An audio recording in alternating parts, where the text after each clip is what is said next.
Man, I just saw the best movie. It was everything that I was hoping it would be. It's the new Brian De Palma film. Whoa, Brian De Palma's awesome. I love Blowout, Carrie. What was it? It's this new one called Snake Eyes. Ooh. Hold it. Nic Cage is in it. Nice. Gary Sinise is in it. Love him. It's a really like a neo-noir detective movie. So it's like a mystery. Yeah, Gary Sinise is the bad guy. Right. Wait, hold on. What? Why did you ruin it? Well, I mean, you would have found out about 45 minutes into it because they reveal it super early. But you said it was a mystery. Yeah, yep. Where that is the crux of the movie? Essentially, yeah. Mm-hmm. Is the movie 45 minutes long? No, it's about an hour and 38. The hell did they do for the rest of the movie? They Nic Caged it up. You know why? Why? Because when you Nic Cage it up, Brian De Palma knows that's when the money rolls in. You know when I pick a movie, that's when I'm under pressure now. The question always comes back to me, what were they thinking now? Whoa, what were they thinking?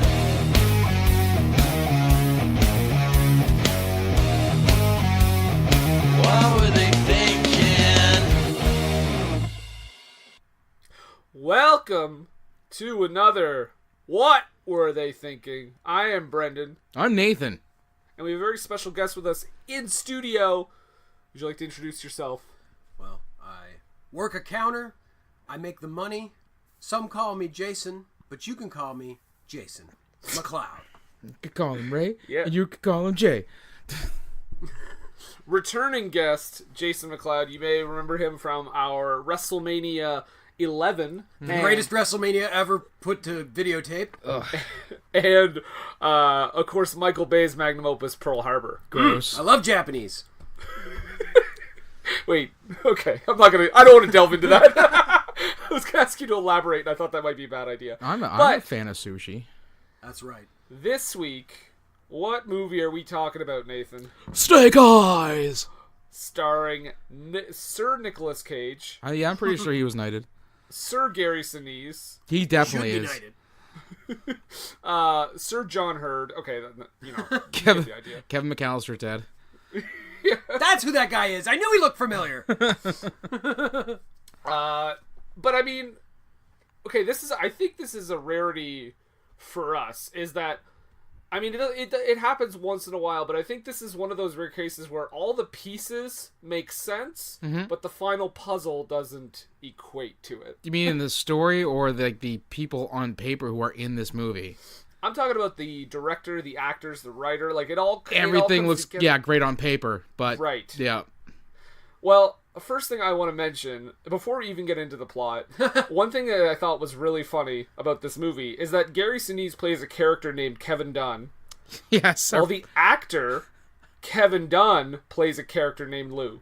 Oh, I didn't even realize that. I saw that and I immediately thought of the guy who used to do the interviews for the WWE. He's still there. I was going to say, he's still Yeah. there, isn't he? That Kevin Dunn that they always talk shit about. Kevin Dunn, Bucky Beaver, motherfucker! Oh, see, yeah, that's not the... Well, who was I thinking then? Oh, Kevin Kelly. Yeah, there you go. Yeah. So already I've ruined it. Right out of the gate, we've ruined it. We got the reference in. Yeah, It's I in the suppose. can. It's in there. Well, this movie's yeah. a fucking classic, clearly, so we need to power on and discuss this for the people. Well, let me Classic just say, in that it's super dated, like, even for, like, it's 98, and I'm watching it, and it's like, man, there's so many dated things. Like, apparently pay-per-view boxing is still a draw. also, not the first movie on this show to have pay-per-view boxing as a major plot point. Right? Judgment Night was way better, though. Going all the way back to episode 3, Judgment Night. Also, I should mention the character of Kevin Dunn was originally written for Will Smith. But I find it hard to believe they were going to convince him, number one, to play a bad guy, and number two, he wanted $12 million. Oh, it was 98. So bad, but he was actually pretty big by that point. But as we'll find out later, Snake Eyes has a decent budget, but probably not enough to give Will Smith $12 million. No. Al Pacino also turned it down. Can you imagine, guys, this movie with Nic Cage and Al Pacino? I have a feeling... You got snake eyes, buddy! I have a feeling he would be the Nic Cage role. Oh, no, he turned down the Kevin Dunn role. Oh, did he? Okay. Yeah, probably because he wanted the Nic Cage role, let's be real. That would definitely play to his strengths. The other thing that that I'll mention, there's a couple that I'll mention like while we're talking about the movie itself, but this movie, just to give you, it has a very frenetic pace. Obviously, it's very fast paced. I feel like in real life it was too, because it was shot and finished with 2 weeks left in the schedule. Oh, they had two weeks where they could have went back and maybe double checked stuff. Nah. It's like a government project coming in under budget. That never happens. Yeah. Very, very rare. I think Ridley Scott is like one of the few directors who says he always delivers like on time and like slightly under budget. But this is 2 weeks. That's kind of crazy to me. Yeah, I mean we're used to dealing with stuff that has budget overruns and 16 writers. What's that? Like 16 writers surviving Christmas. Well, oh no, I was gonna say this one had 4 people, but I'm confusing that with the movie I went to the drive-in last night and saw Truth or Dare, and they had 4 people on that screenplay, and I was like, that is not a good sign. This movie is gonna be rough. But thankfully, this was not as bad as Truth or Dare. This is Snake Eyes, folks. Yeah. This was at least enjoyable. This was a really well shot movie, and there was a lot of really cool camera work that was done. Yeah, Brian DePalma, of course, but well, and I will say this movie. So this movie opens. We're at a casino, a giant Trump level casino. I think it was even filmed there because they even thanked at the very end. I saw the producers wish to thank Trump Taj Mahal or something like Gross. that. No, 1998. He wasn't racist yet, right? Yeah, he was still the loving pluralist that he later was not. Lifelong Democrat Donald Trump, He has 1998. always been a gross garbage person. So yeah, we're at this giant casino. There's going to be a boxing fight, and we get a little bit of business at the beginning with a TV reporter talking about a tropical storm. I think they're called matches. What's that? Like they're called matches. Matches. Yeah, a boxing fight. They're called matches. Okay, well, they call it a fight throughout the whole thing. Well, it is a fight, but when you're referring to it, it's a boxing match. Yeah, I don't watch boxing. I don't know. Yeah, I know you don't sport ball either. Nope. So right off the bat here, I have to ask you. You mentioned so we're watching this. What were they thinking? Yeah, That's it. We're done. So you have this lady doing a stand up outside, and she is working for the Powell pay-per-view network. The extra P is for Powell. So what pay-per-view network? Like, and maybe I'm crazy. I don't have HBO, so maybe I'm just a poor person that doesn't get it. But what pay-per-view boxing like show has like a news reporter style stand-up at the beginning with the guy in the suit, Lou, doing news-related interviews because he got the thing so he could go in and do the news interview. He works for a pay-per-view network. It's like working for HBO. He's not doing news. Oh, I can answer that. What is going on in this world? I can answer that question for you, Jason. Please do. 0. None. Okay. All right. Plot. Plot. Yeah, no, I felt the same thing. It really doesn't make a whole lot of sense. Also, Hurricane Jezebel. Jezebel is the name they chose. That's a really loaded term even 20 years to go with. Come on, guys. Well, to go back to the correspondence thing. I mean, I know that HBO has correspondence for their fights, and I know that Showtime does as well. Yeah. They don't have like a news network. No. But I don't. It seems to me that to name the network the Powell pay-per-view network is just lazy writing. Yeah. Really. I mean, oh, yeah. I mean, no one. I mean, there was. It's. No one. Pay-per-view is just something that you pay for, and you get it through your company or through your cable company. Nobody has named their network something pay-per-view. Exactly. It could have been the Powell Broadcasting System. It could have been PBS. That would have been amazing. Tonight on PBS, a boxing match. This fight brought to you by the Chubb Group and viewers like you. The Arthur Midland Daniels Foundation. And now a word about drugs. So, would you like to see the rest of this fight? Well, for just... for the next 8 hours, we're gonna...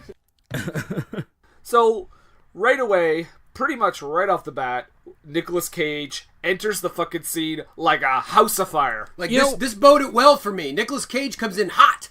I feel this is how he actually feels about being on TV. They have to set like a day aside of filming to calm him down about being like on TV or in films. I'm on TV. Yeah. Do you guys think De Palma was like, okay, I got to do this opening 20 minutes and just let him riff, get it out of his system, and then he'll listen to me for the rest of the movie? Well, what De Palma did is he said to Nic Cage, he said, the first thing you're going to say when you get up on there is that, hey, I'm on TV. Because the very last line of the movie is, what the hell, at least I got to be on TV. Oh, shit. There you go. Bookends. That's how smart De Palma is. He knows what he's doing. Wrapped in a neat little bow. De Palma's best film, right? Yeah, Snake absolutely. Yeah, number one. So, again, Nic Cage is here right off the bat. He's... pretty quickly, he establishes himself as one of the least likable characters. And he's clearly on cocaine. Oh, yes. If the character isn't, the actor is. Because whoa! You can't say that on a cell phone.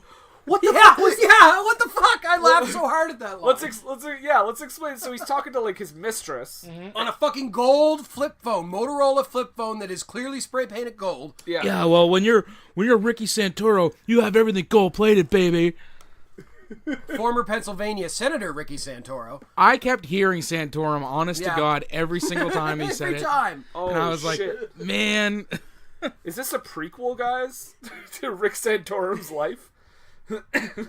Actually, I gotta say this. You said prequel. I have not seen Port of Call, New Orleans. Bad Lieutenant, Port of Call, New Orleans. I've not seen that movie. However, I did see Abel Ferrara's Bad Lieutenant, and this feels like a prequel to that, like a funny prequel to a really serious, terribly awful movie. I mean, it's a good movie, but it's just really hard to watch. So yeah, it's like the beginnings of a cop being super corrupt, and then the next movie he would then be naked in front of Jesus screaming. As one is wont to do. Yes. That wouldn't surprise me if Nic Cage started doing that in real life or in movies. So yeah, Nic Cage is going around. He runs into his buddy Lou, played by Kevin Dunn. Don't get confused, guys. There's another guy that's playing Kevin Dunn. I'm in this movie? I didn't know I was in this movie. Oh, fuck Kevin Dunn, get the fuck out of the podcast! Okay, I'll leave. Fucking motherfucker. Fucking Bucky Beaver asshole. Jim, you gotta get out of here. Your voice isn't high enough. Fucking motherfucker. Fucking motherfucker. Bucky Beaver motherfucking asshole. There you go. Piece of shit. There, spot on. You nailed it. Spot on. It hurts to Cornette.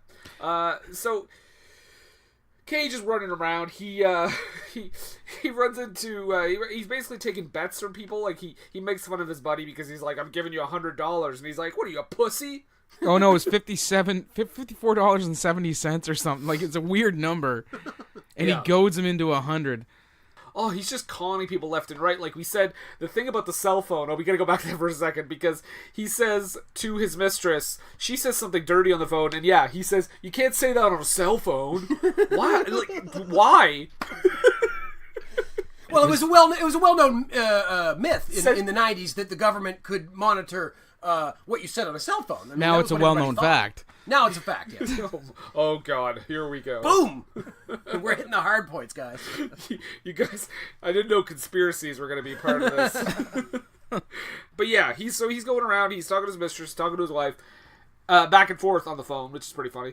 And then he meets up with Luis Guzman, just to give you an idea of what this kind of, like, what his kind of acting style in this movie. I took this little clip. He kind of confronts Luis Guzman and wants money from him. Here we go. Well, that's a start. What? What do you want? What do you think? No. Yes. No, come on. This is not fair, man. Come Call on. the cop. No. Hey! No, get out of here, man. You've got the wrong attitude about all this, Cyrus. You got to keep positive. See, when we have these little visits, I allow you, I permit you, I give you the opportunity to pay for all the extra police work that you create. It doesn't feel nice to contribute to society for a change. Come on! Come on, don't do that! Come on! You got a bad attitude, you hypocrite!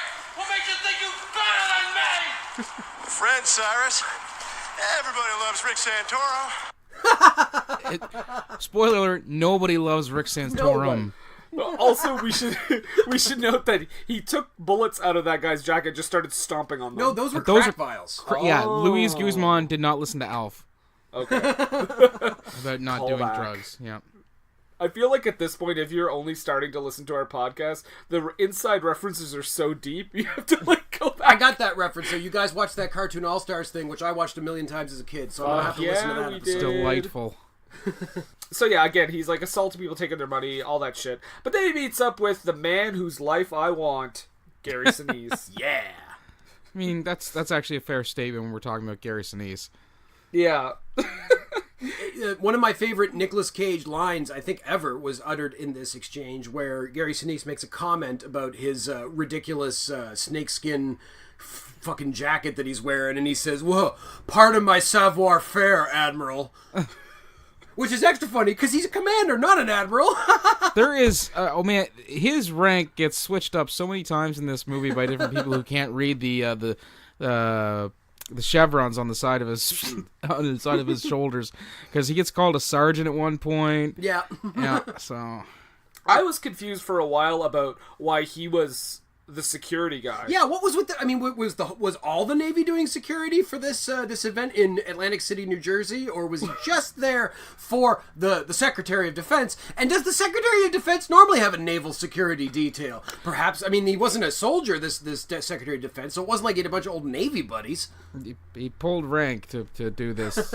43 minutes later, we'll find out. Well, that's why right. he Yes, did right. How could I forget that? it. Yeah. Snake Eyes, never mind, you are flawless.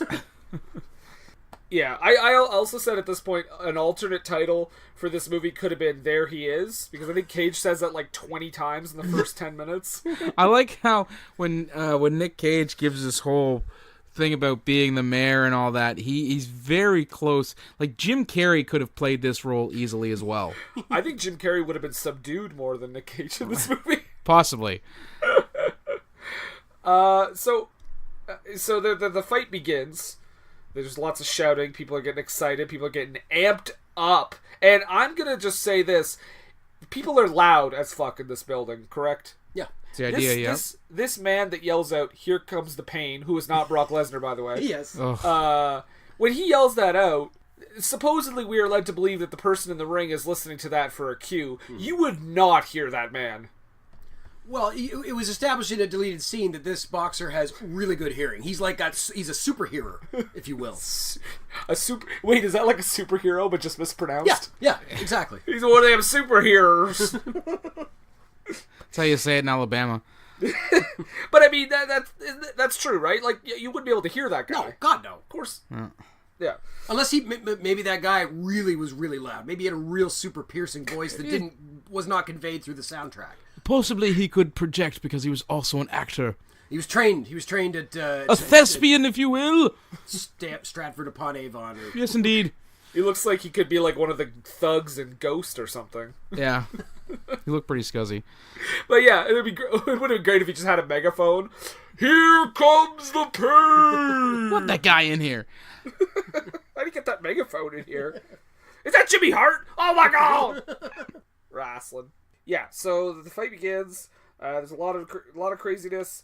Gary Sinise spots a red-haired woman in a red dress. Mm-hmm. Yes. Like the song, but not the same colors. Lady in red. Oh, there you go. I was thinking the black... Long, cool woman in a black dress. The one with the black... Yeah, black... Oh, yeah, Long, the cool black dress. woman in a black dress. That's what it is. Yeah. Except for this would be a red dress. Right. Did you guys find out she cartoonishly stood out? Oh yeah, absolutely. Like, almost to the point of beyond realism. But this is a colorful movie. I mean, if you look at the various scenes throughout this movie, especially when they're panning over the hotel rooms later in the movie, there's a lot of color. And I mean, I think that's a Brian De Palma thing, isn't it? Even look at Nicolas Cage's jacket. Don't look directly at Nicolas No. Cage's jacket, but look like around it in the vicinity of it. Folks, if any of you listening did look directly at Nic Cage's jacket, listening to this podcast is probably your only form of entertainment now because you are blind. Yeah. So, we will provide. Yep. Nicolas Cage does have a great line here. It's not so much what he says, but just randomly he just stands up and says, "I am the king!" I think that was the point where I was like, Jim Carrey would be great in this role. I remember that moment from the trailer at the time. I remember seeing the trailers for this movie. That was the one they always hammered on. And over the years, I've never seen Snake Eyes until now. And over the years, I always assumed that was an indicator of this just being a completely off-the-wall type of Nic Cage movie. But I was kind of disappointed to figure out, while he certainly has his crazy in this movie, this isn't one of the crazier Nicolas Cage performances. No, you have to go direct to video to really get that. Yes. Hold on, I'm just gonna step in and say, performance-wise, I think it's up there. Yeah. Because I think the first 20 minutes they really hammer that. That's true. performance. They really do. The corrupt cop and the multiple mistresses and Yeah, like movie-wise, it's definitely not one of the crazier movies he's been in. It's crazy, but it's not. There's but many that are higher. it's not up there with something like Wicker Man or just the classically crazy Nic Cage. The bees. We get that bag of shark. Wicker Man coming soon. Possibly. I think we should. So Gary Sinise walks off to get that. Figure out what that girl in the dress is doing in the crowd. He ends up chasing her because she when the crowd gets up and gets excited, she runs off. He chases her out. Cage gets joined by a girl that was in our previous film, Carla Gugino. She's back. I'm so happy to be here. Actually, she is in movie, and I love her. Love her. Oh no! Hey! What did I say? What did I say about jumping on the microphone? I'm sorry, but I must profess my love for Gugino. She is beautiful woman, and so glad she's in this movie. Jason, that's our cleaner guy. Hello, Mr. Jason. I'm Milos. It's nice to meet you, Milos. It's nice to meet you too. You are a store clerk? Yes, I'm a clerk at a store. Are you even supposed to be here today? No. Milos made funny. I'm surprised you've seen Clerks, Milos. You're very literate film wise, Milos. I try. They won't let me on the podcast very often because they say I have accent. I don't hear accent, but they say I have. I don't hear it. Oh, thank you very much, Mr. Jason, sir. You're not helping, Jason. I am going to get back to work. Are you going to use those shoes? Keep your shoes, Jason. Keep your shoes. I need these, Milos. Oh, okay. But I wish you all the best. Oh well, thank you, Mr. Jesus, and God bless her. I love her so much. I will get back to cleaning now. Later, Milos. Boy, oh boy. I just wrestled the microphone out of my hand. We gotta put a lock on that door. we really gotta amp up security in here. Well, you know what? When a man loves, the heart wants what it wants, right? And clearly, he wants Gugino. Well, I'm just going to say this. I'm on board with that about Carla Gugino because I think she's wonderful, and I think she's a ray of sunshine in this movie, acting-wise. Yep. Or as they said in The Adventures of Ford Fairlane, she's an island of reality in an ocean of diarrhea. But for real, though, like, in Sucker Punch, she was probably the best performance. In this movie, she's definitely the best performance, I think. Mm-hmm. Grounded even. It's the most subtle, that's for sure. Yeah.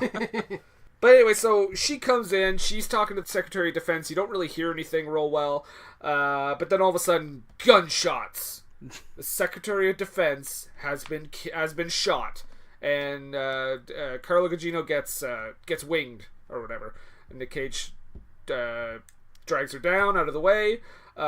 We do get a little subtle thing where he looks up at the ring, and the boxer that has been quote-unquote knocked out is very quick to recover. Well, actually, no, he gets caught not selling because he's supposed to be knocked out. Yeah, that's what I mean. Quote-unquote knocked out. He lifts his head, though, pretty quickly when the gunshots ring out. Nicolas Cage is like, wait a second. Just trying to understand. I got 14,000 eyewitnesses! Pigeon technology. Oh, that's my Just favorite. bitchin' technology. Although, I love the show, but I have to take Saturday Night Live to task right now because my whole life, when Jimmy Fallon Jimmy Fallon did the Nic Cage impression, and he did the whole bitchin' technology line. He did it like that, like you just did. But in this movie, Nic Cage simply says, bitchin' technology. How dare you? How dare you, SNL? I still love you. Who do you think you are using exaggeration to derive comedy? No, I don't. I'm okay with that. I'm just mad that they made me think my whole life that he yelled that line. Oh, okay. But yeah, so the Secretary of Defense has been shot. Yes. Nic Cage does his best Sean Penn impression with a reporter. Delightful. Knocks him the fuck out. It seems excessive. Yeah. I mean, I know the guy's coming over trying to get a photo, but he could have just like smashed the camera or something. But yeah, Cage knocks him the fuck out. And I wanted to mention. Sorry to interrupt, but I wanted to mention. Did anybody now? Had you two ever seen this movie before? I saw this movie in theaters. Okay, so you're old. What about you, Brendan? And Jason's farewell performance on the podcast. I saw this once. Okay. But I don't remember when. It was like a long time ago. So I had never seen this movie up to this point. Now, I want to know if I will ask both of you if you had a similar reaction, if you remember the first time you saw it. When Gary Sinise gets up to go after that woman, and they walk out, and then the shot happens, and he gets hit, my immediate thought was, Gary Sinise did that. Yeah. Oh, that was the immediate thought was Gary Sinise did that. That he's the villain? Yeah, immediately. Like, that was my immediate jump to thought. And I thought, ooh, maybe they're gonna fuck me over, and it's gonna be like a swerve. And no, it was exactly what I thought it was. I'll say this: I didn't jump to that conclusion, but I mean, it was '98, so I mean, I was younger and more naive then. When Nic Cage does start talking to him, and he gets all like flop sweaty and wormy, I was like, wait a minute, Gary Sinise is not this way ever. Yeah. Ever. Lieutenant Dan, you ain't got no alibi. But I did write down that someone referred to the Secretary of Defense's corpse as spaghetti. Yeah. No, he said I won't shoot the spaghetti, in that he won't show shots of the internal organs. Right. That's Lou. Yes. Played by Kevin Dunn. Don't get confused. Oh, don't forget that at this point, though, we are now entering almost a real-time type situation, because Nic Cage, they kind of work out when the feds are going to be showing up, or how long they have to hold them off before the big ones come down. It's like about an hour and a half. And there's about an hour and a half left in the movie. Damn right. So first of all, I want to say, now I get how this eventually all connects, that the boxer took a dive, blah, blah, blah, blah. It's all downhill, or it rolls downhill. But for Nic Cage to start with that investigation, I think makes him one of the worst detectives ever. Well, he's trying to cover his buddy, so I mean, that's the only reason why he does it at first. Yeah, but I feel like right away he's trying to investigate this shooting, but he starts off with, "Hey, did you take a dive?" Well, I think this movie it points out that despite the fact that he does solve the case in this movie, he is not a good cop at all. No, he's terrible. No, he's a corrupt cop, that's for sure. But there's actually a good reason why he thinks that the guy would have taken a dive, because if you remember earlier in the movie, when he's at first, before he harasses Luis Guzman for $5,000 or $3,000, whatever, he's like, "Oh, Lincoln Taylor, he bets on his own fights." I'm like, as soon as I wrote that, I was like, this shit's fixed. Yeah. Also, I'm surprised that that boxer was not played by someone I recognize. Like, I had no idea who that dude was. He was good. Yeah, he's fine. Yeah, He's been in stuff. Okay. I just thinking back to it, I don't know why, but when I first watched it again, long time ago, I remembered being like, oh, I think I recognize the dude who played the boxer, and then I watched it now, I was like, nope, no fucking clue. I've seen him before. I don't know what he's been in, but he's been in stuff. Oh man, so where are we here? So this is when Cage is starting to get up in the face of the Tyler, the boxer. Mm-hmm. And I think am I skipping anything here? No, I don't think so. No. Well, no, he does, he sees that that the fight itself was fixed, because he takes a look at the knockout punch from 4 different angles and sees that there was a phantom punch, as he calls it. Yeah. And that there was no connection. There was, actually, I have a note here, wow, that's John Cena levels of light. Fair. But Yeah. He sees that it's a phantom punch, and I think this is when he goes in and basically confronts him at this point, with his whole like posse in the room, and there is some quality Nic Cage overacting in this scene. Mm-hmm. He calls him Lincoln for a while because that's his first name, right? Lincoln Tyler. Yes. Mm-hmm. And they said that's Mr. Tyler, and he's like, "How about I call him Mr. T? He's a bad pony." Like when he beat Rocky Balboa. And fun fact, the actor was in Rocky. Oh. Yep, Stan Shaw played Dipper in Rocky.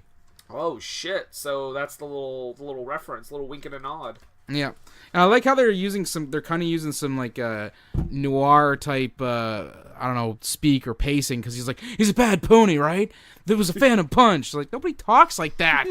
Also, my other favorite one. This is a real stretch that Nic Cage goes to. He says, "Are you gonna need a glass of water? Cause all the lying, you're lip flapping, making your lips dry, making that smacking sound," which Brendan loves. Loves that sound. But like, that is such a stretch. That's not even like. Oh my god! When his lips making the smacking sound, he's talking pretty damn quick. Well, it's just that it's more of his teeth, really, because you got to rub that little bit into your teeth and your gums. Cage is conservatively 75% teeth, and the other 25% is cocaine. Are you gonna give a little to his wig / real hair? I'm not sure. I'm not sure. I never know. 98, has he gone full on by that point?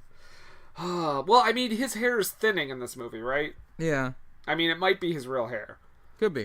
Because I know in some movies it is. It's not Thunder in Paradise Hulk Hogan levels of fake hair. It's not Nic Cage's hair in like fucking Season of the Witch or anything. Yeah. There you go. Yeah. He's got a great haircut, is what I'm trying to say. So eventually he gets Tyler to break down, and then I think this is kind of a cool thing, is we get a POV of Tyler like explaining kind of his side of the story from earlier. Like it's kind of the same stuff that happened earlier, but from his point of view. And literally the camera is the boxer. Yeah. Which for most of that shot, until after we see the scene that played out previously of him being like, "Oh, Tyler." Yeah. Then the camera swings around, and then we see the boxer for the first time in that scene, which is an interesting approach to it. It is an interesting approach. It did throw me a bit though, because I was like, "Wait, when is this taking place?" Yeah. Well, they do that. They actually do that with a bunch of them too. Like when they do Gary Sinise's, it's all camera shot POV, because I actually have he's Commander Hound Dog. Because he's checking out the lady in red. Yeah. She's dancing with him. Cheek to cheek. Yeah. Face to tit. They were nice. They were nice. Classy podcast. Yep. But what was I going to say? Oh yeah, when it goes to the boxer's POV, I was just glad. I was worried this movie was going to turn into Vantage Point. where you see the same movie over and over and over again from different angles. Uh-huh. Do you know what this movie reminds me of? A movie I watched recently called Vantage Point? No, not Vantage Point. Called it was that why can't the Agatha Christie movie. Murder on the Orient Express. Yeah, Murder on the Orient Express. I watched it, and I really liked it, but this had a similar approach where, you're seeing these things over and over again. Was Double Team like this, too? The Jean-Claude Van Damme, Dennis Rodman, it was in like a hockey arena? I don't think so. No, that's the only sudden reason death. I ask is because of the arena thing. I feel like in the 90s there was a lot of like action movies that had set pieces around arenas. Yeah, Nathan's right. Sudden Death is the hockey Sudden one. Death, that's the Double one. Team is the one where they get saved by a Coca-Cola machine. Ah, okay, clearly. Right, I got you. And Mickey Rourke is the villain. Did you catch that he managed to shake Tyler down for $13,000? Who did? Nic Cage. When he got he's like, yeah, what do I have to? What kind of deal do we have to make? And he's like, oh well, give me the $10,000 that I put on you. He put $5,000 on him. Oh yeah. And another $3,000 for the embarrassment in the ring, and we'll call it even. So Nic Cage is coming out ahead $8,000 after his bet. Always conning people, always. Yeah, 100% of the time. So that's Tyler's explanation, and then he Oh, and the Mexican boxer, he is not Muhammad Ali, but he wishes he was. Oh, he's the worst. Yeah. I hated that guy, and he didn't have anything to do in the movie other than just, like, annoy that guy. Come on, old man. Come on, old man. You can't hit me. What? Huh? It's the worst. But, so he explains here, Tyler explains that this, again, like I said, I talked about the guy not being able to hear that guy in the ring yelling from the crowd. Basically, he's in the ring. This guy yells out, "Here comes the pain." Again, it's not Brock Lesnar. And at that signal, he's supposed to take a phantom punch, go into the corner, and then I think take another punch and go down. Well, no, he's supposed to take a legit punch, but he was so into it that he I don't know, pulled or something like that, and didn't realize that the guy didn't make contact, and that's when he started selling. Yeah, so he goes down, and of course that's when the shooting begins or whatever. We find out a little clue here that the redhead was the one who told him to take the dive. Yep. Or at least delivered the message about when to do it and how to do it. What the cue would be. Yeah. Yeah. So right away we're like, something fishy is afoot. But don't worry, because we get the reveal real soon. So then we get, I think at this point we get Gary Sinise's version of the scene. Which was explained in Logan's Run. What? What is with that room that they're in? It's like the rest of the place looks like a hotel or an arena or even a casino. But whenever they go to, like, it's supposed to be John Hurd's office, it looks like a room that they would have used in, like, Logan's Run or Equilibrium or something.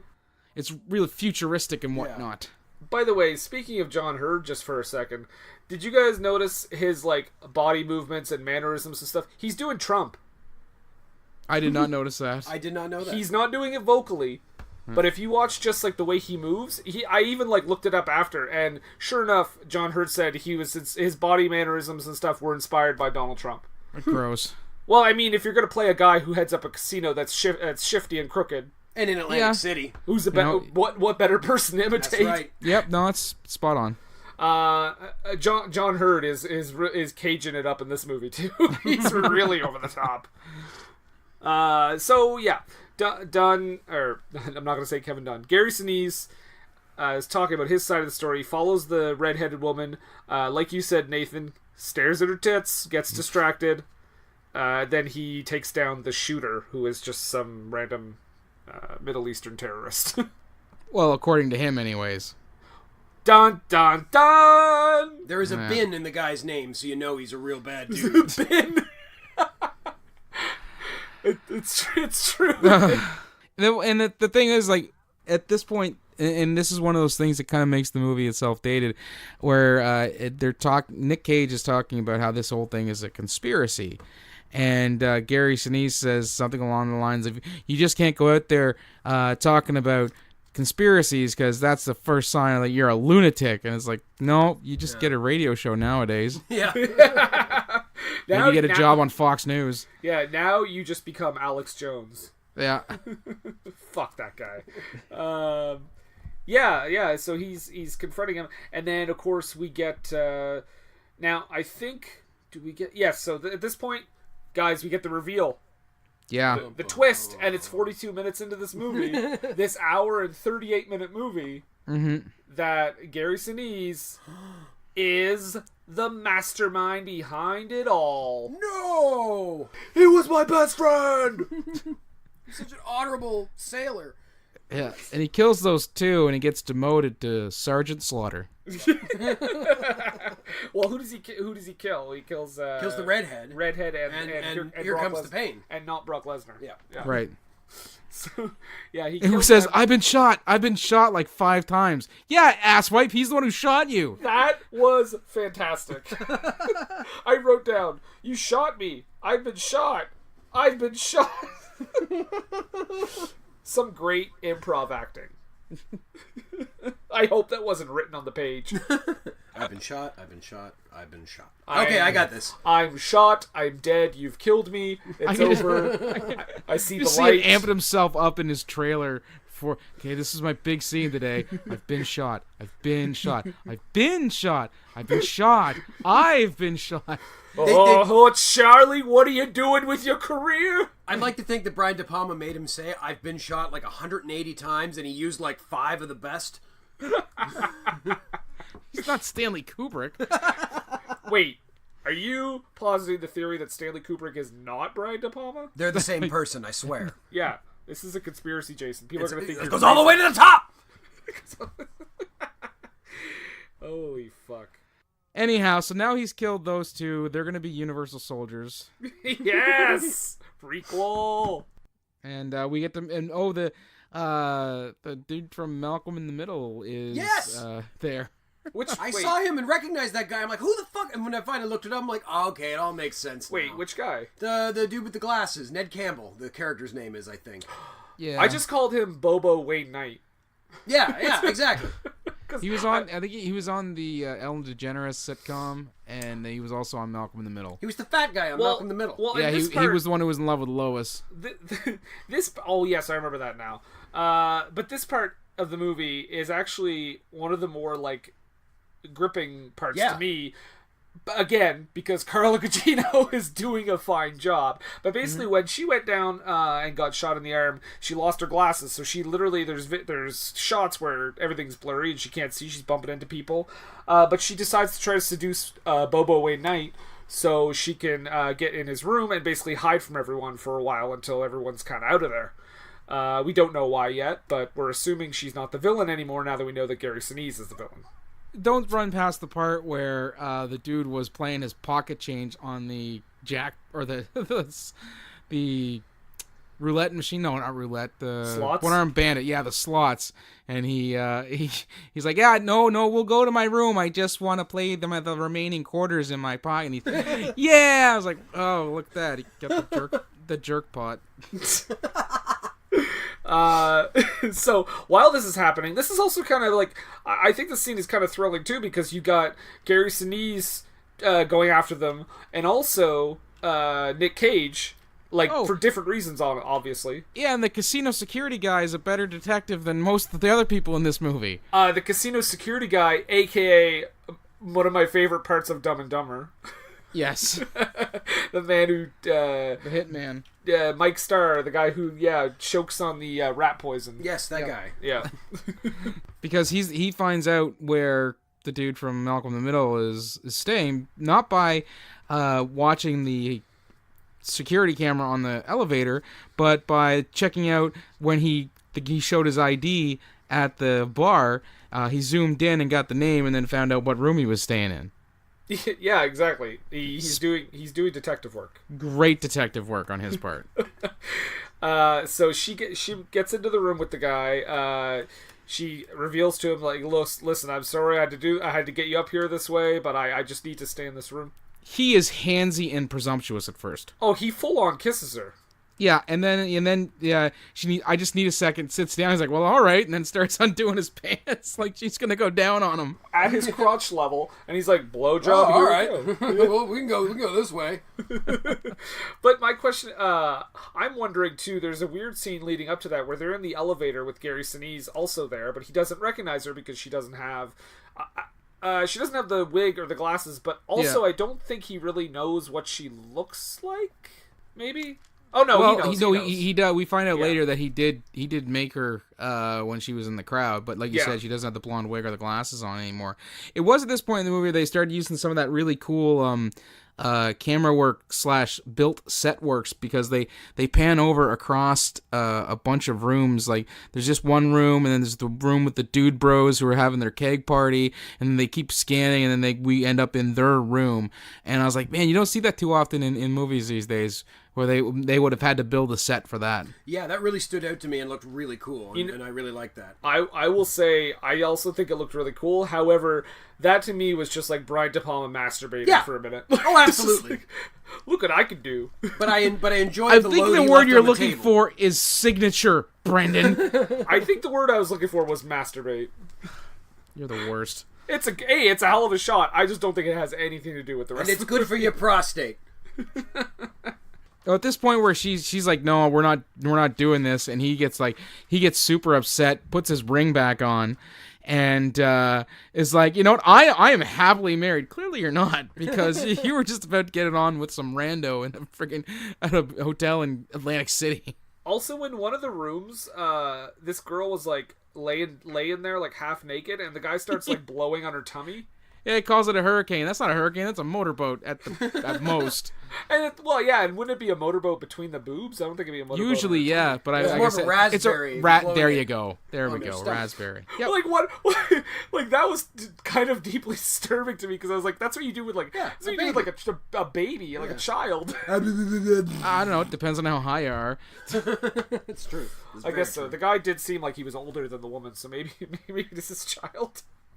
This was its own self-contained mini-story that Brian De Palma put into the movie that we all had to look for. Oh, I wouldn't doubt that he has like 34 pages for each character in those rooms. So we're in the hotel room at this point. Have we got to the point yet where people are coming in and out of the room, and I think it's the Ned Campbell character who goes, what does he say? He says, "What do you think this is, a bus stop?" Yeah, That just made Yeah, me laugh. because that's what catches Gary Sinise's ear. But Nicolas Cage comes in and he's trying to save Carla Gugino, and it kicks out Wayne Knight, and Bubba Wayne Knight. Yeah, he's storming up and down the hallway, all upset because some guy broke. And he sees Gary Sinise in his like naval uniform, like thinks he's like, I don't know, a cop Hotel or security. Yeah, real he's life. like, I don't work here, lady moment. It's like he's clearly in the Navy. Fuckhead. He doesn't work in a hotel. I love that he leads that. This guy, he just broke into my room. I was writing a letter to my lovely wife. It's like, dude, he's not gonna tell your wife. Calm down. He could have literally just said, I was fucking a prostitute. And like, Yeah, he wouldn't have cared. He's in the Navy. He of all people wouldn't have cared if he was fucking a prostitute. Yeah. The Whoa. whole Pale Hook scandal was all about, wasn't it? Yeah. Whoa, guys, be careful. We have a lot of naval listeners. Not salute you well, guys. yeah. We on the East Coast because there's no Navy presence in Wyoming. No, fuck Wyoming. As long as they take a minute to stop cornholing each other and pay attention, that's all I want to hear. I love you, Navy guys. You're doing God's work out there.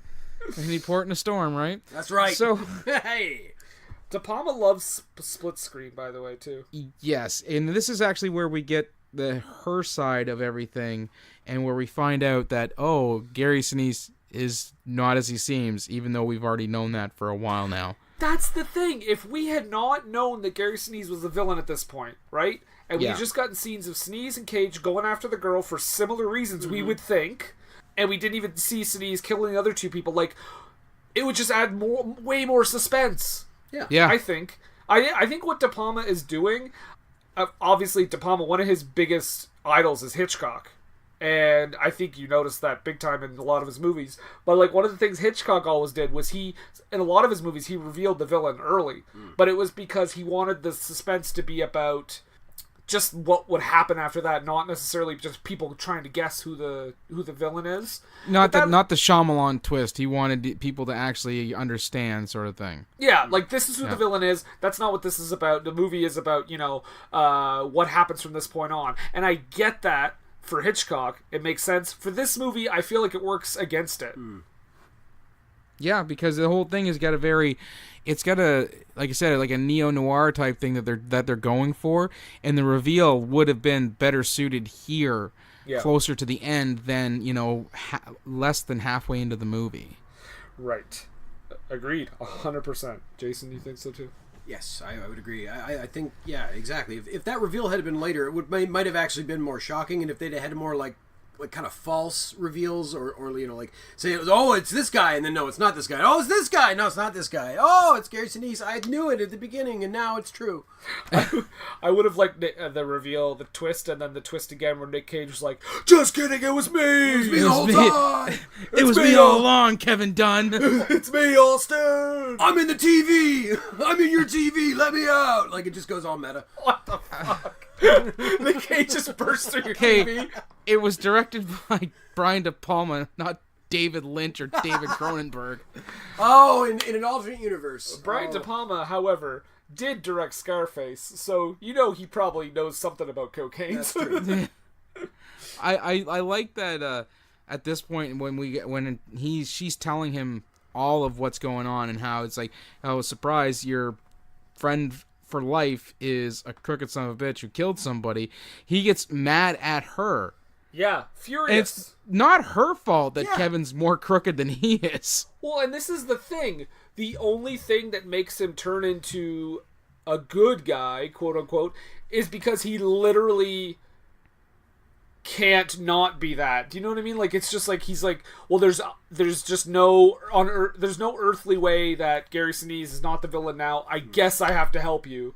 Yeah, he totally just doesn't believe any word she says once she says something about his friend. You're a woman. Yeah, until she's like, maybe I was mistaken. My glasses came off, and this, and then he's like, no, your glasses came off after the shot, and it's like, He's that like- really, that's what it took. Oh, God damn it. You are right, woman. Oh. But he also literally tells her before they start talking, he's like, I'm your cop. And then immediately turns on her the minute she tells him what's going on. Yeah. Yeah, Let me tell you something You're about a Kevin bad Dunn. cop. Let me tell you something about Kevin Dunn. He's an honorable man. needs his teeth fixed, but he's an honorable man. Oh, I love Gary Sinise. He's wonderful. So this is so Cage at this point, he's like he basically locks her in a room. Yeah. He's just Yeah, like, yo, you stay here. And we get a bit of a villain conference where John Hurd and Gary Sinise are talking, and Hurd's like, we have like a Columbo running around here, and I was like, how old is this movie? Well, people in 1998 were fresh off watching Columbo, right? Yeah. Oh my god. If they just made a Mannix reference, it would have been even better. I would love it if this was a script Brian DePalma wrote in like the 70s. Yeah. Just like, and he's like, he just forgot to take out that one Columbo reference. But yeah, and I think this is really where I think this is also like the first thing we realize that guy's crooked too, like the John Hurd character. And he goes full Trump in this scene. Like, this is the scene I was talking about where he's just like, his shoulders don't move, but his arms move, you know what I mean? Like, just the whole, like, the very, like, stilted movements. Yeah. It's very, very Trumpian. And we find out that he's the one kind of with the whole missile thing. Yeah. Should we even, like... Little Can we talk about Rocket the missiles for a Man. sec? Yeah, let's Can we talk about let's this? talk briefly about, like, what the actual missile thing is. I just want to... Okay, so if I'm actually- remembering this correctly, the whole reason for this whole thing is because Gary Sinise wants to make sure, because there was an attack on a ship that he was on, Yeah. that all naval vessels in future have a point defense system that is able to take out incoming missiles. Now, this is a very, very specific motivation for this character. Like, I was thinking about it, it's like you watch these movies and you think, oh, it's like, oh, well, they want to do this because they want to get this contract and with the Navy and everybody's going to make all this money, and it's all very broad. But this is very specific, that it has to be point defense systems that don't even work, but will eventually work, right? I mean, and it gives his character a little bit of, like, you know, you feel for him because, you know, it's his buddies, right? He wants to cover his buddies' backs. It's just, it feels so overly specific for this type of movie. Am I crazy? No, I mean, again, it's De Palma. So Yeah. I mean, I can see that.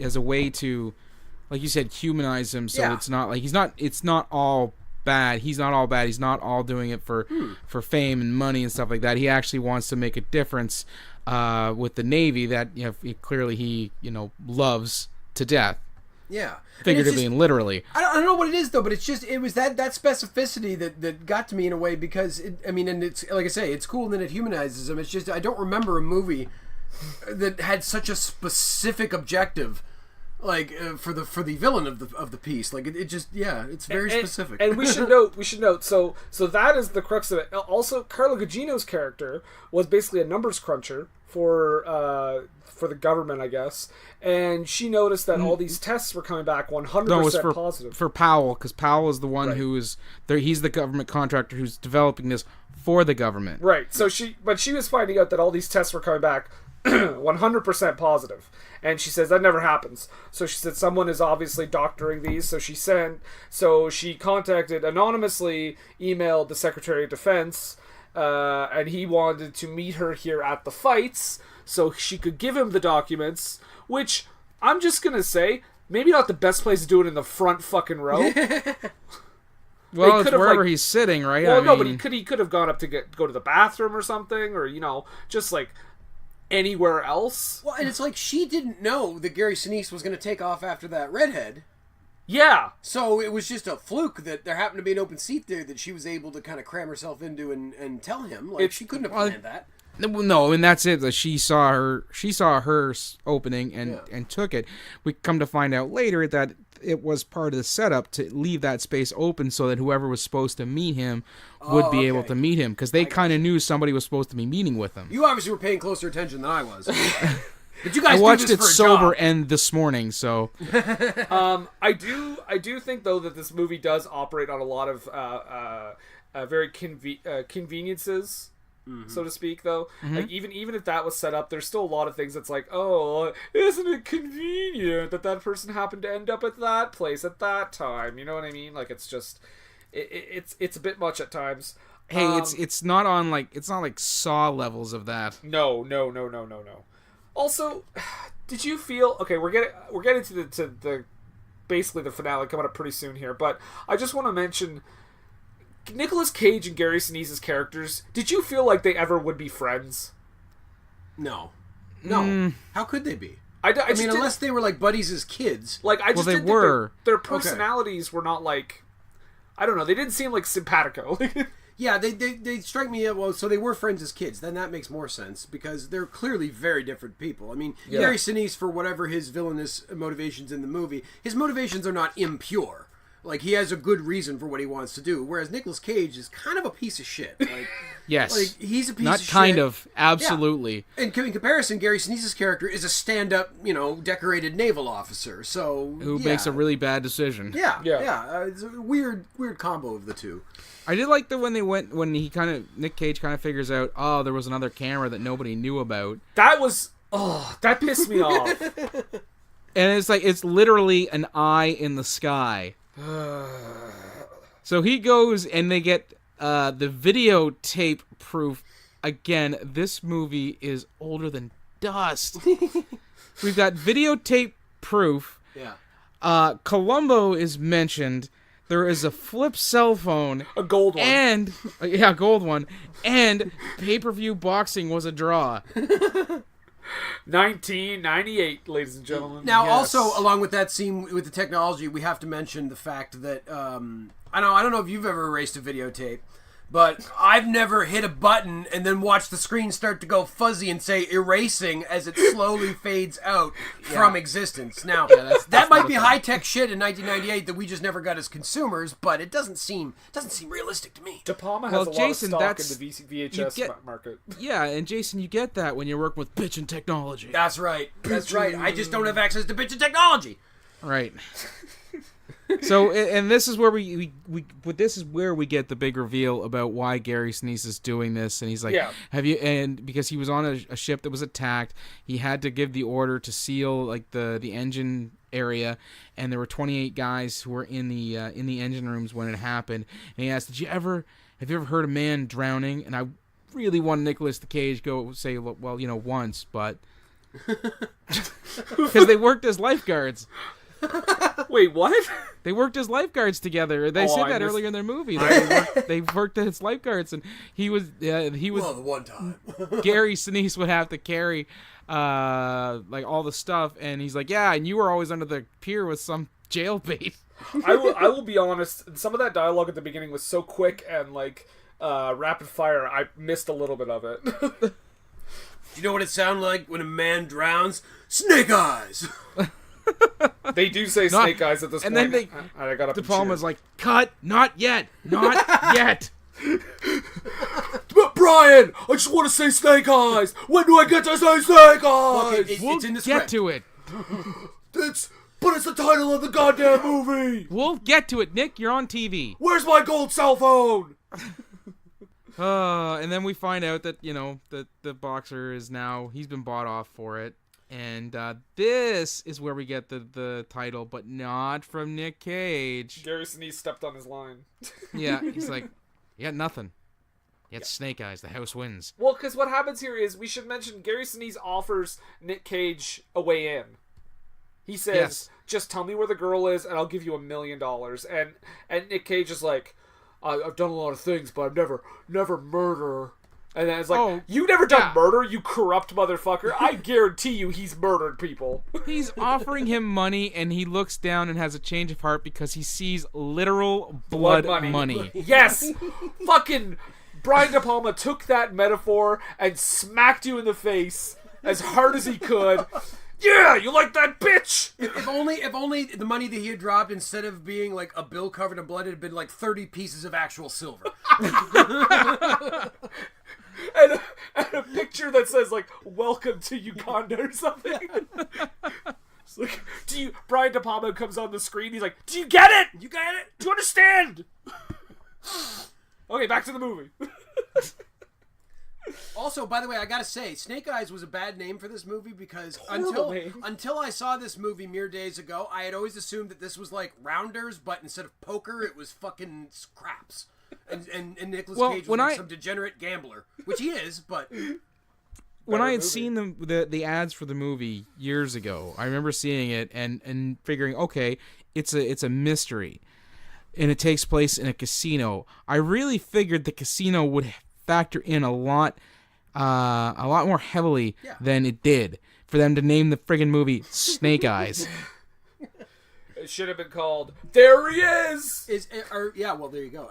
Are all Brian De Palma movies are the titles of all Brian De Palma movies lines within the movie? Like in Scarface, maybe, I don't remember. Does Al Pacino be like, "You see this? This is a Scarface."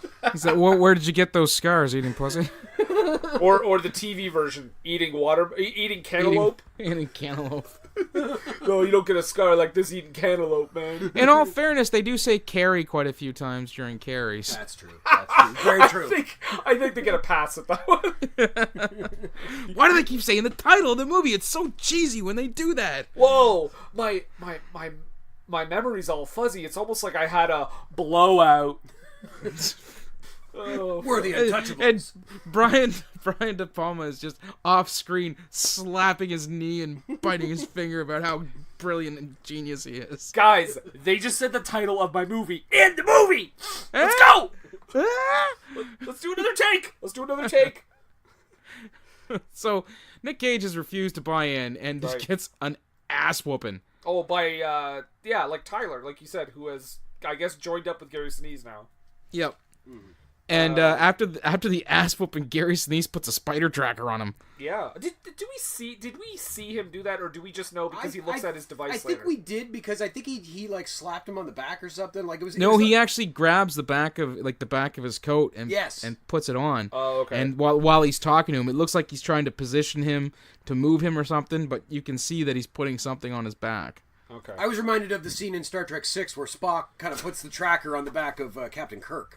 I was thinking that was what I thought of, just like a subtle hand to the back, but no, he actually grabs him, right? Jesus. Yeah, that scene. Yeah, I know what you're talking about. Yeah. Poor Tamaratuni, who has to go back out into the rain. So, so this is the big finale. So he's got the tracker on him. So Nic Cage is gonna go try to find Carla, who again he locked in a room. Yes, he's trying to find Julia. In this fucking, and we'll get to this later to explain this, but in this fucking steel tube thing that we never really see and is never really referred to until after the fact, when you see it you see like an artist's impression of like a drawing of it. And then Nicolas Cage does that walk down that tube, like that injured walk, like he's like Solid Snake in Metal Gear Solid 4 near the end of that game, where he's like crawling down, just injured as fuck. And it seems overly dramatic, but I'd like to think Hideo Kojima was inspired by that, specifically Snake Eyes. And Gary Sinise is like cautiously following behind him. However, keeping his distance. However, Cage clearly could see his shadow with the gun, like right in front of him the whole time. Whenever the lightning strikes. Yeah. And meanwhile, on the outside, the boulder, or not a boulder, but like the big what do you call it? The ball. It's a sphere, a globe, if you will. Yeah, that was on top of the building, has fallen off and is now rolling, causing arriving cops to crash through the building where Carla Gugino was hiding. And Kevin Dunn. I keep wanting to say Kevin Dunn. Gary Sinise is about to shoot her, but then the cops come and start to tell him to put his gun down. However, there's no way out, guys. He kills himself. by shooting himself through the chest. Yeah, well, through the heart, I think, based That's- on.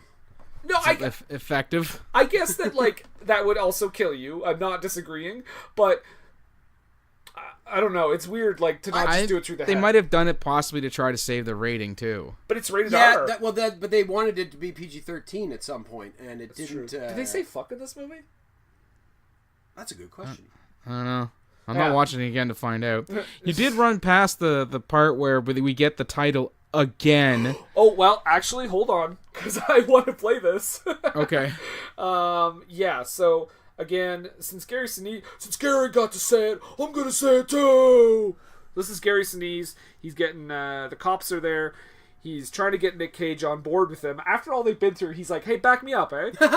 And this is what happens. She's a suspect, goddammit! I am Commander Dammit Gunn, and this woman is a threat to the security of the United States! Rick, tell him! Please! For God's sake! Tell him what we got here! Ain't no we, Kevin! You got snake eyes! Oh, he said it! He fucking said it! You got snake eyes. Snickers. Yeah, Because he's got swollen cheeks from the beating. he's fucked. He was So really fucking. at this point, I wrote down that Kevin Dunn reports on the death of Kevin Dunn. Yes. Yep. I wonder how he felt about that. Well, the thing is, I looked it up because I was like, that is such a weird like coincidence, and apparently it was a total coincidence. Literally, the Okay. character got named Kevin Dunn, and then the actor Kevin Dunn just got hired to play a part.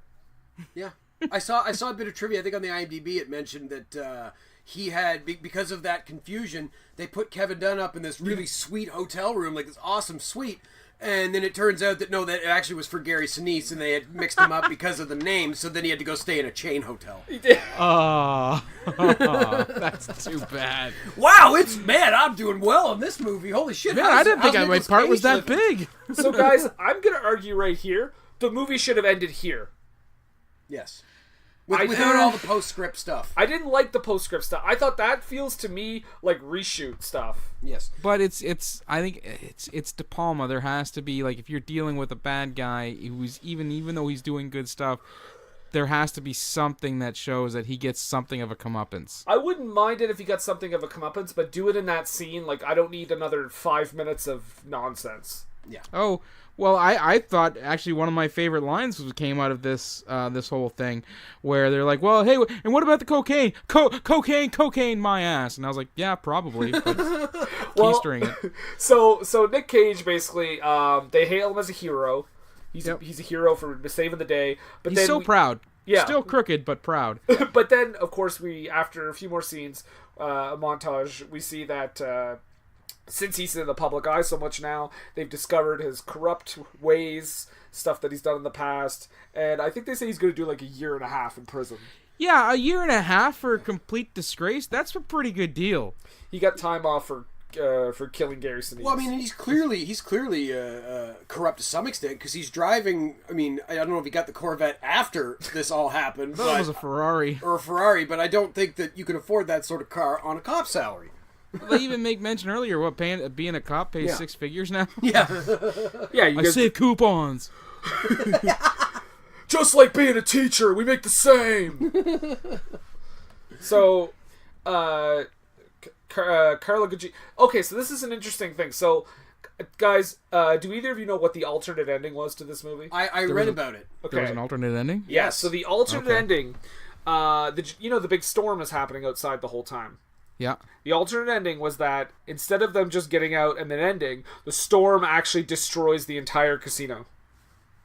Oh, okay. No, And I didn't. So I believe there was a scene that was supposed to be there where Nicolas Cage would have been underwater because at some point Yep. he goes, "I almost drowned," and I'm like, "What the fuck is he talking Oh, about?" yeah, where he's like, I had a dream, like, I have a dream where I'm back in that tunnel underwater. Yep, and it's a reference to the alternate ending, but they didn't take that line out.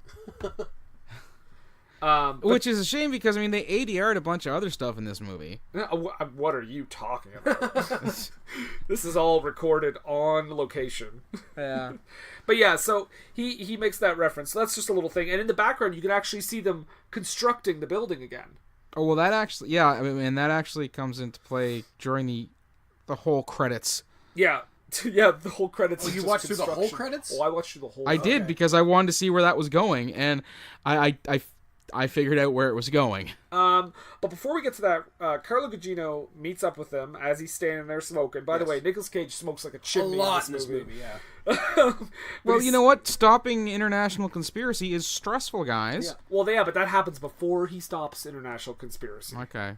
Well, Well, being I a think the crooked smoking- Atlantic City cop is stressful, guys. I think the smoking was also to show how bad of a guy he was, because this is 1998 by this point, so smoking isn't cool anymore. So I think that really hammers Borderline home how much evil, of a scumbag actually. he is. It is borderline evil, yeah. And Carla Gugino, when she walks up to him and starts thanking him, I actually wrote down, Carla, stay away, far away. I was like, Carla, he should be thanking you for being in this movie. Because she's like, what's going on? He's like, oh, my wife left, and my kid left, and my mistress left, and I'm going to jail. And she's like, kiss me. Wait, no. Let's do this right, because first she asks, if he's going to be moving, and he goes, no, but I'll be spending some time at a place upstate. Reference the fact that he's going to jail. Yep. Second, she asked, do you got a wife? She ran away. Do you have a girlfriend? She ran away too. Yeah. But I suppose it's not all bad. Oh, why is that? They could have ran off together. Like, with each other.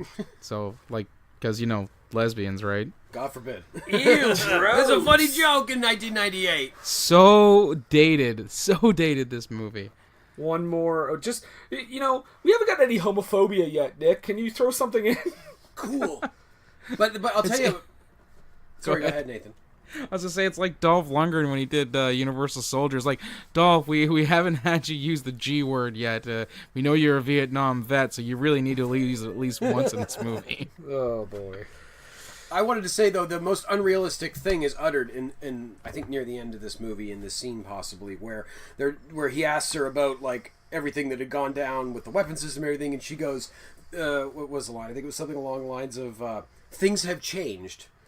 That's the most unrealistic thing, that things would have changed in the government. No, they wouldn't have. They wouldn't have changed at all. They would have swept it under the rug, and they would have contracted somebody else to build something similar, and we would have gone through all this shit again in Snake Eyes 2 Electric Boogaloo. Snake Eyes 2, back in the habit. That's right. So construction. Well, let's talk about the credits then. What is revealed at the very end as the construction crew is rebuilding this casino, Nathan? Well, there's at the end of it, there's a ruby, like someone's ring, because earlier in the movie they poured somebody into a concrete pillar.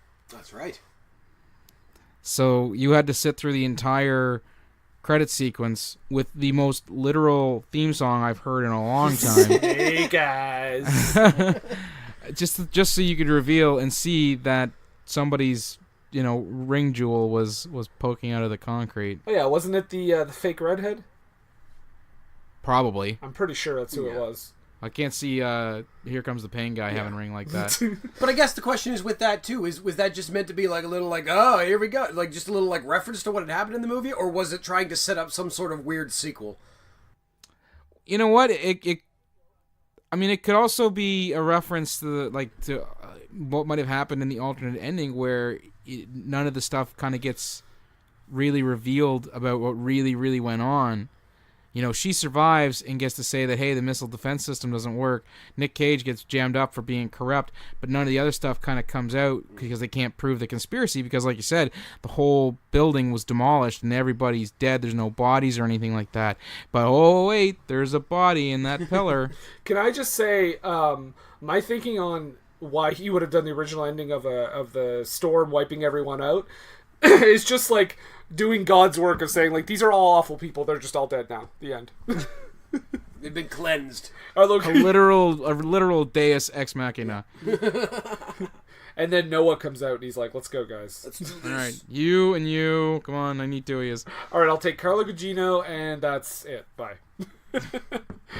So that was Snake Eyes. Snake Eyes. That's the theme song. Snake Eyes and the real Snake Eyes. Oh, that's a shout out to you, Izzy. Yeah. But now that we talked about the movie, we will be right back. What Were They Thinking is brought to you by HostGator. HostGator is a leading provider of shared, reseller, VPS, and dedicated hosting solutions. Award-winning support is available 24/7, 365 days a year via phone, email, and live chat. Discover why over 9 million websites trust HostGator. Use the coupon code SCHLUCK for 25% off your first purchase. That's SCHLUCK, SCHLOCK, for 25% off your first purchase. What Were They Thinking is brought to you today by GameItAll.com. Whether it's video game news, the latest in music, or movie reviews, GameItAll.com is your one-stop shop for all nerdy talk. We are back! Hey! Those were the greatest ads that ever added! I like those ads. I don't know. I think they phoned it in on the last one. I just wanted to shout her out again. But yeah, those are the commercials. Glad you enjoyed. Now we're back to the show. Nathan, Yes, Brendan. I think it's time for a little haiku. A low haiku, if you will.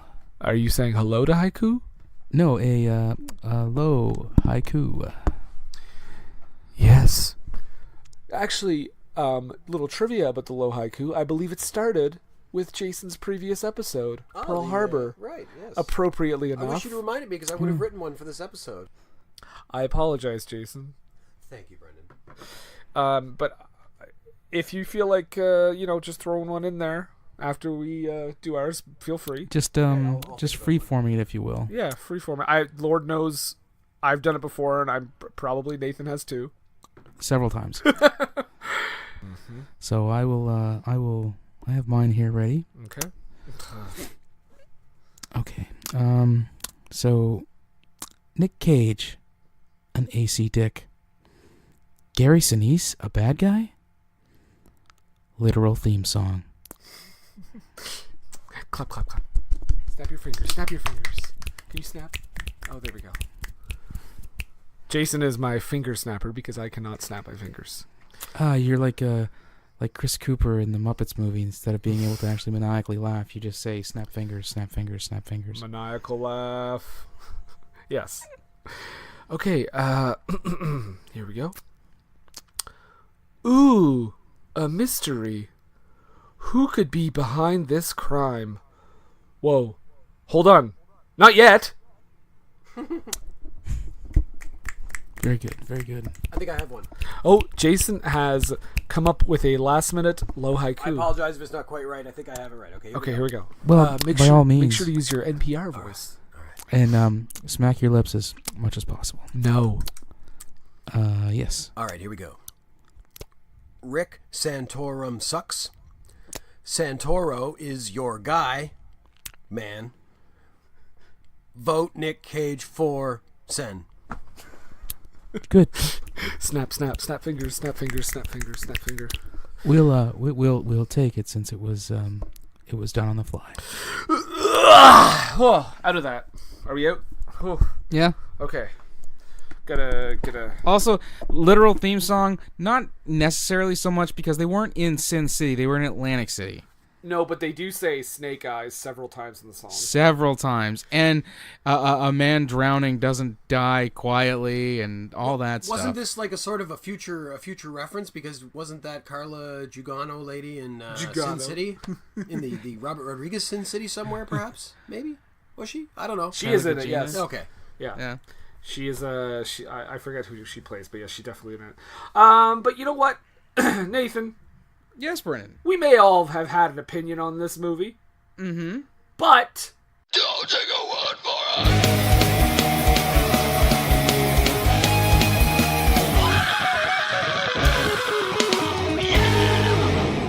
yeah, don't take our word for it. Because, let me just check here. This film has a 40% critics rating on Rotten Tomatoes and a 35% audience rating. Wow. Yeah. Pretty close, actually. They're pretty close together. That's something else. That's not the usual here.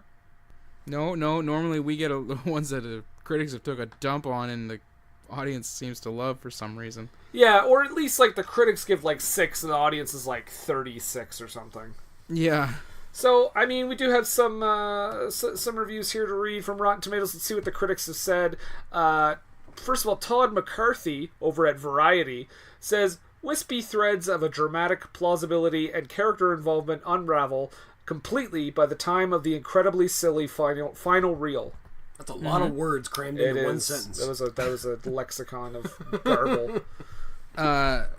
Rick Groin. Groen. Groin. Rick Groin? Groin. Okay. Rick Groin with the thing in my haven. Says, I hate my name. Please get me a Of the new Globe one. and Mail, late nice lady. Oh, that guy. All right. I got you. Says, director Brian De Palma does his stylish best to weave the patchy script into a cinematic quilt. But despite his best efforts, and they're often formidable, the thing just doesn't cohere. Very good. It's a negative review, obviously. This is actually from Roger Ebert. This is a real negative one. He gave this movie 1 star out of 4. Aw. He says, it's the worst kind of bad film. The kind that gets you all worked up and then lets you down instead of just being lousy from the first shot. He's talking about this movie like it's a hand job. like she's jerking you off real good, but then right before you come, she stops. Well, Roger Ebert did write a lot about sex. That's true. He wrote Beyond the Valley of the Dolls. I mean, come on. Yeah. Yes, he did. Although I will say too, I'm kind of on board with that because the first 20 minutes is like far and away the best part of the movie. Yeah. At the very least, the first 40 where you're still in suspense. Yeah. But like the fact that the first 20, I mean, it's not actually one shot. There are actually 5 or 6 cuts, just very carefully hidden. But it is like one of the more thrilling aspects of the movie, of this thriller, as it should be, thrilling. And Andrew Saris of the New York Observer was a little more forgiving. He says, it never loses its bearings as it hovers between preposterous paranoia and a Billy Wilder-like moral fable about a deeply flawed hero who draws a line in the sand beyond which he cannot go. Wow. That is a lot of... there's a lot of gravitas for Snake Eyes. Yeah. This one is a positive review, I think. I don't remember. I wrote it down. I don't remember if it was positive or negative, but it just says, the first 20 minutes of Snake Eyes are among the most imaginative and energetic minutes of film I've seen in a while. Jeffrey Anderson, Combustible Celluloid. -1 here from Bob Graham from the San Francisco Chronicle. Fucking Bob Graham. That rag. What might have been fascinating after a while becomes frustrating and finally a real slog.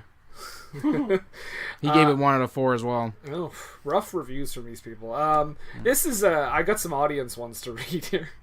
Delightful, please. I love these. This one has a lot of really good, has a lot of great spelling in it too. Not a good movie. It's a very stupid movie. Nicolas Cage has plate, Play apostrophe T, in better movies apostrophe S than with an E in Snake Eyes. Well, no, he played in better movies and then he played in Snake Eyes, so that's kind of right. I don't think that's what he meant. Don't try to help this fella or lady. I don't remember their name. Plate. Do you have any more critics ones or? Yeah. Just give me a second here. I'll bring one up. I figured you were going full on. Oh, I can read more if you want. Audience. No, I got one here. Okay. I got one here that's from Film Quips Online. John R. McEwen says, De Palma, a director who chooses his projects carefully, has scored again. 4 out of 5. What, Jesus? That's tell us how you really feel. There, I think. Yeah.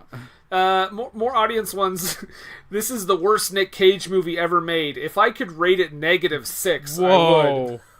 Let's not say things we can't take back because there are way worse Nic Cage movies. There's no way this one is the worst one. But I love how specific it is. If I could rate it -6, I would. This one is like, okay, this I picked up on just because of the very, very end of it. The film, mainly because of its plot, weak acting, predictable moments, and poor development, tends to be disappointing. No elaborate opening tracking shot will make me forgive everything else. Brian De Palma still has talent for directing films, believe me. He just needs a better script and an unpredictable story. 44 out of 100. That's a very specific rating. I'd love to see his rubric. I want to see. Yeah, I want to see more of a breakdown of that rating. Show your work. Kevin N. Laforest. Yeah. Or Laforêt. He's from the Montreal Film Journal. That right. You said that the last one was the most positive. This guy here, I think might go you one better. I don't think that there's anything in this film that really doesn't work. Wow. And that's all he says. 3.5 out of 4. Well, wait a second. Yeah, exactly, right? It's 3 points. Clearly there's something that doesn't work because you didn't rate it a perfect score. Did he negative it 0.5 because he missed the first 10 minutes or something? Sorry, it's not personal. I didn't give you 4 not because I didn't like the movie. It's just I never give 4s. It's like that shitty professor in university is like, I never give A's. This is a perfect film, flawless in every single way, not a single issue with it, 9 out of 10. B+. So, this is my last audience review here. This guy has very specific interests. Love this film. It has all my favorites.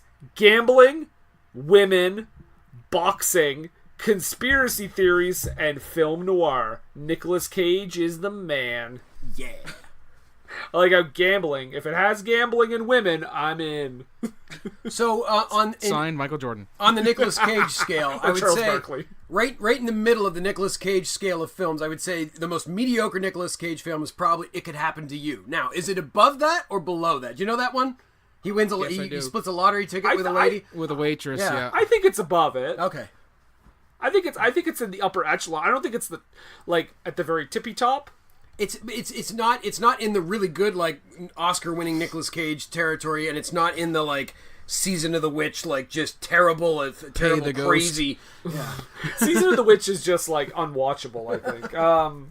This one, honestly, though, like if we're gonna talk about like if we recommend it or not, I'm gonna say if you're listening to this, if you like crazy Nic Cage performances, I think you'll enjoy this. I mean, it's absolutely. It's not hard to get through at all. No, it's 98. No, it's an enjoyable watch. It goes by pretty quickly. It's 98 minutes. Yeah. It is predictable, especially if you listen to this podcast before watching the movie. How dare you? How dare you, sir? Don't go back. Pretend you didn't listen to this. Rewind it. People still do that, right? Yeah, If exactly. you just give yourself some major head trauma, you might forget it. I mean, But then listen to it again because we want you to just drink real heavily and then and watch Snake Eyes. But yeah, no, I think we're pretty much all in agreement that like it's kind of a recommend. yeah. oh yeah, It's definitely worth a watch. Fun. Like not even just for the bonkers Nicolas Cage stuff. I mean, if you can forgive the reveal being so early in the movie, it's actually a pretty fun little mystery at first. Yeah, for sure. It's a dumb movie, but it's enjoyable. Yeah. But Nathan, Yes. having said all that, we are in full on in summer Flopbuster season. We are. As I sit here dripping of flop sweat. Yeah, I feel you. You are feeling me, and I think that's making me sweat more. Oh. But what little... You'll never be as big as Mariah, Jason. I try so hard. Why don't you give us a little hint ski about our next summer Flopbuster movie in 2 weeks? Yes, I'm more than glad to give you a little hint. Yeah. Just something that you'll know that what's coming next. Perfect. The teaser for your palate, if you will. Yes. An appetizer of the verbal persuasion. Sure. When you get right down to it, a snippet, if you will, of what's going to be next. Yeah, on our, that. Yeah. So, Yeah. go ahead and give your hint. You're gonna love it, Puddin'. All right, there you go. Yeah. You're gonna love it, Puddin'. Yep. Is it Snake Eyes 2? I wish. Oh, But that came out in December, so. all right. So, what? Hold on. Oh my god, I got so excited for a second. Directed by Brian DePalma again. Yeah, of course. So that was Snake Eyes. Jason, thank you very much. Thank you so much for having me. I'm always happy to join you guys for these podcasts. It's a lot of fun. Do you have anything to plug? People can follow If you you on want Twitter. to see my thoughts occasionally that I post them, I'm at Jason D. MacLeod. That's MacLeod on Twitter. So follow me there, and you can be one of my 100 and some odd followers that are mostly bots. Otherwise, you can just check me out down at the convenience store, and I will probably sell you cigarettes if you have ID. I like how you said... You won't sell them to a 5-year-old then, is what you're getting at. Well, I mean, we work something out. I like how you said, I'll probably sell them to you if you have ID. the odd time you're like, you have ID. Nah. Nah, you're an asshole. Yeah, I really don't want to... I'm not comfortable. I think you should actually quit smoking. not selling them to you. Jason is a moral merchant of death. I'm a moral merchant of death, that's right. Would you like some Chuli's gum? Yes. That's the second one on this show. Yep. Well, 3 if you count the selling cigarettes to a 5-year-old. That's true. That's true. Would you like to bring your friend in for a little plug? He is actually hiding in the fridge right now because it is ridiculously hot here as well. I was going to say I wasn't referring to your penis, so I'm glad you figured that out. He's my big friend, actually. I mean average friend. Montrose is my little... Well, I mean, when your litmus test is Mariah, right? I mean, no one's stacking up to that. But you can check out Montrose Monkington III Esquire and Friends on Facebook. It's a delightful little British monkey puppet. He's going to have a wealth of content being released over the summer because recently he went to Vancouver. He went to Victoria, British Columbia. He checked out King of the Ring 1998, so that's going to be on his vlogcast in the coming weeks. And he also took in some roller derby here in St. John recently, so he has been getting out and about, so you can check him out. Montrose Monkington III Esquire and Friends on Facebook, Montrose Monkington TV on YouTube, and you can also follow him on Twitter at Montrose III. That's the number 3RD on Twitter. Perfect. And as for us, what were they thinking? You can follow us on Twitter and Instagram at WWTT Podcast, or all the podcatchers: Podbean, iTunes, Spotify, Stitcher. I'm missing a real one. Podbean, iTunes, Spotify, Stitcher. I think that's all of them. They're all real. Yeah, you're right.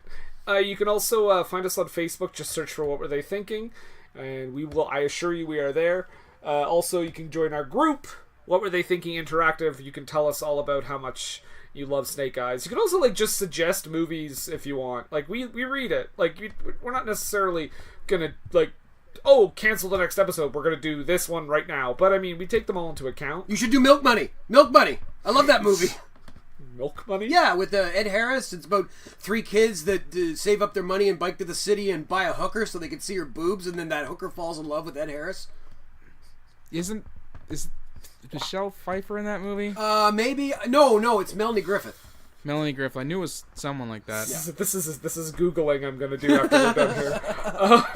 So yeah, that's all our. I think that's all our stuff. Oh, you can also we have a Redbubble shop right now. You go to redbubble.com/people/WWTT podcast. We got a nice human centipede inspired shirt. One about quote unquote Wyoming, and just our regular logo. You can put that on anything. You can put that shit on anything. That's right. Mugs, mouse pads. If you still need a mouse pad in this day and age. Condoms. Stickers. Yeah. I think you can get condoms too. I would love to have a What Were They Thinking condom. You have to buy a bunch of them though. That's what we do, Nathan. They come in small, medium, large, and Mariah. Zing. Mariah also, I should point out right now, as we're making fun of her penis, she also designed all of our stuff. So thank you to Mariah very much. She's the best. And I think that's going to do it. Yeah. So, having said that, Nathan, do you have any questions? Well, I do. I mean, you get a movie where you have still honorable Nic Cage, because he was still pretty well regarded in the film industry at that point. A guy like Gary Sinise, who was in Forrest Gump, and clearly a fantastic actor. And you take and you give this movie such a nice spin of a whodunit, and it's a mysterious. We were trying to figure out who's really behind this conspiracy and just what's going on. We're just trying to understand, and then you give away at 43 minutes. You tell us who it's legit, and here's your villains. I mean, really, Brian De Palma. What were you thinking?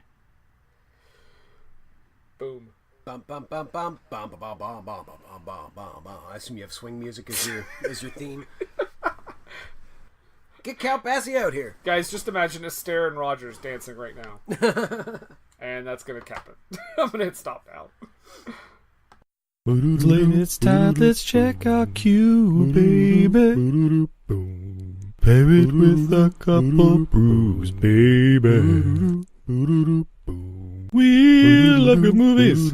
We love the bad ones too. So we watch them all and pass their lessons on to you. Oh yeah.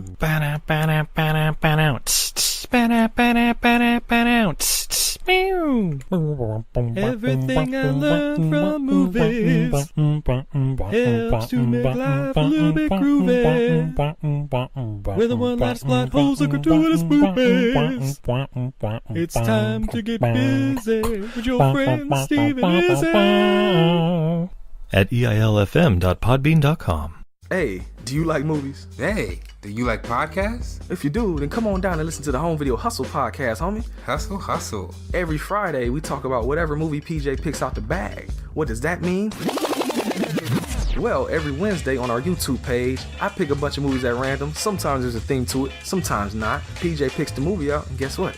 We watch it on Friday. We talk about it for about maybe an hour and a half, whatever we feel like doing. Might give you something good to watch, baby. Come on down every Friday. So come get your hustle on with Home Video Hustle. You can find the show on any podcatcher app, or you can come down to homevideohustle.podbean.com. All of them in one place for you, so you can go ahead and binge it like it's Netflix. We ain't the Defenders, but I like to think we a little bit better than that. Come holler at your boys, man. Come chill with us. Peace.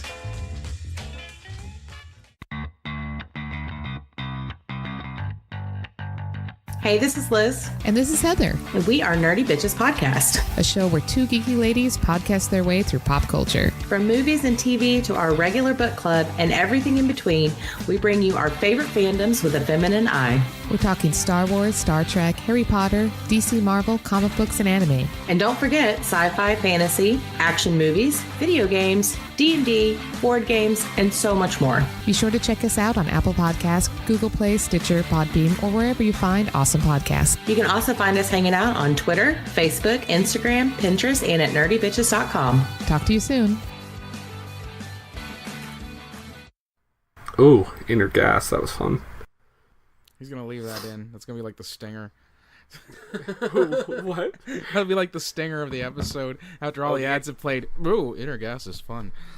I might. If I remember, I might. There is no way back in. You got nothing. Snake eyes, a house always wins. A drowning man.